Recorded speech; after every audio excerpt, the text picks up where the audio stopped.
Дорогие подписчики, давайте я вкратце расскажу, как вам надо добраться до города Якутска. Если вы прилетели на самолете, вам крупно повезло, да, то есть вы прибываете в авиапорт, и оттуда очень удобная транспортная развязка, то есть ездят автобусы.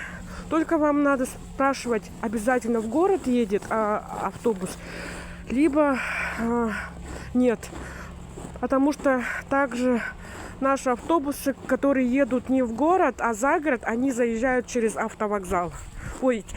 Через авиапорт. И вы можете оказаться не в центре города Якутска, а где-нибудь в частном секторе, а там очень много нерезанных диких собак.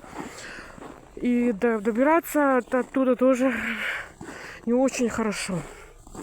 Так, значит, если вы прилетели на самолете, вы садитесь либо на автобус 100, там 14, да, какие-то там, ну и все оттуда ездят автобусу до площади Орджоникидзе, Ленина. Гостиницы в Якутске начинаются от 3000. Вам надо обязательно читать отзывы, потому что в некоторых гостиницах люди специально идут пить и заниматься, интимом, да, поэтому вместо отдыха положенного вам будет очень тяжело спать вообще всю ночь, там пьянки, оргии, не получится отдохнуть. Также есть гостиницы, не гостиницы, хостелы сейчас появились молодежные, на Пекарского, я помню, открыла для себя хостел за 700 рублей в сутки. Когда приезжали мои знакомые, они туда заселились на сутки, они ездили в Аймакон.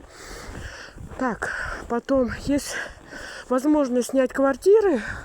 Сутки начинаются с 2000 рублей. Мне кажется, это самый оптимальный вариант, потому что гостиницы в Якутске очень дорогие. От 3-4 тысяч и выше. 7, 8, 9, 10. Поэтому снимаете квартиру на сутки. Если у вас несколько, мне кажется, это самый оптимальный вариант. Все, можете посмотреть музей холода.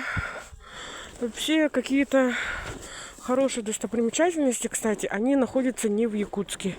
Желательно приезжать летом, но если вы приезжаете летом не на самолете, а через железные дороги Якутска, по поезду, да, все, вам жопа. Потому что вы будете прибывать в поселок Нижний Бестях. Нижний Бестях и Якутск, они находятся по 2 берега от Лены. То есть на разных берегах Лены, а Лена, на минуточку, это самая большая река России. То есть и сам железнодорожный вокзал, он находится не в поселке, а вообще где-то на отшибе от этого поселка. Там еще вам надо идти в Комарьево, если это летом вы прибыли. Если зимой, то по этому снегу вам надо просто идти до трассы. А там прилично надо идти. Поэтому, наверное, сейчас там очень много курсирует таксистов. Таксисты берут, наверное, от 200 до 300 рублей до Нижнего Бестяха. Если же вы прибываете в Аймикон, чтобы посетить Аймикон,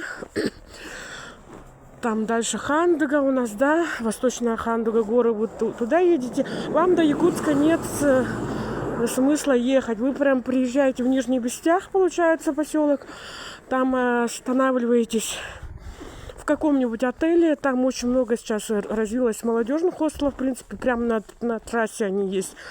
Цены такие же, как и в Якутске. Может быть, даже дороже. И вы оттуда заказываете такси до Аймикона.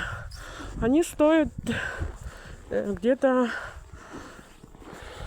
10 тысяч, может 8 тысяч зимой. Летом чуть-чуть подороже. По ту сторону вы тоже будете переплывать летом реку Алдан. То есть тоже там есть заморочки своей. Зимой же лучше всего посещать Аймикон. Или весной, когда еще дорога не закрылась, приезжаете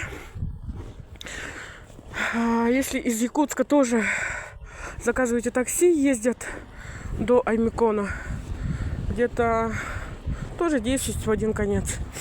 Да, и обратно 20 тысяч. Ну, а там уже вы останавливаетесь не в гостиницах, а в частных домах. Там, наверное, у коневодов. Ну, вот так. Какой-то краткий рассказ такой будет.